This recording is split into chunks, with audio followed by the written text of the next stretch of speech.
mundo árabe, religiões e por aí vai, e deu um jeito de encaixar esses assuntos na pauta carnaval. Tem marchinha e fantasia que não tem nada a ver com o carnaval brasileiro, mas que já fazem parte da tradição da folia. Ô Guga, de cara que vem à cabeça muito provavelmente da maioria das pessoas é a Lalaú.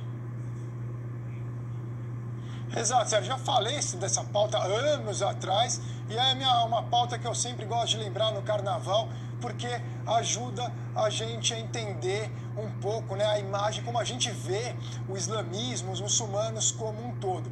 Por quê? Porque nos anos 40, anos 50, anos 60, enfim, tinham as marchinhas que ainda tem, as pessoas ainda cantam essas marchinhas, como a Lalaô, né, que fala Alá, meu bom Alá, enfim, Alá, que é Deus em árabe, não só dos muçulmanos, é Deus dos cristãos, mas no caso ali, aparentemente se refere aos muçulmanos, fala que viemos do Egito, tantas horas tivemos que parar para rezar, enfim, não sei exatamente como fala a letra. Tem também da cabeleira do Zezé, que pergunta em determinada hora, né, será que ele é Maomé, enfim, que também fala de Maomé, o grande profeta do islamismo. Mais do que isso, nos anos 60, nos anos 70, Sérgio, quando se falava em fantasia, quer dizer, o islamismo era uma coisa associada a algo sexy, ao sultão com as odaliscas, era algo diferente do que a gente é hoje. Então, as pessoas se fantasiavam nos anos 70, às vezes para ir no carnaval, de muçulmanos, mas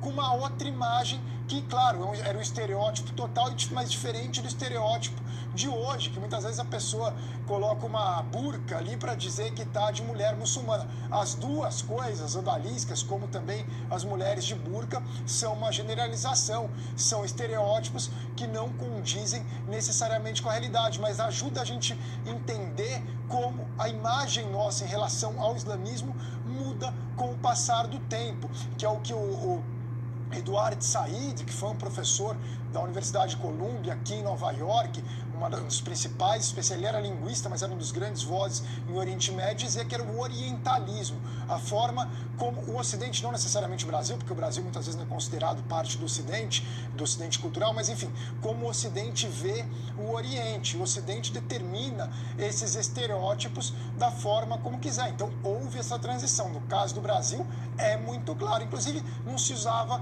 a palavra muçulmano, se usava a palavra maometano, muitas vezes, para se referir aos muçulmanos naquela época. Então é interessante a gente observar essa mudança que teve ao longo do tempo. Então a gente olha ali Babá e os 40 ladrões, que às vezes o pessoal se fantasiava, enfim, teve essa mudança. Mas é interessante as marchinhas que foram, inclusive Antônio Nassará, que fez uma delas, que também de origem libanesa, mas enfim, como se falava, né, alá, enfim, era essa linha.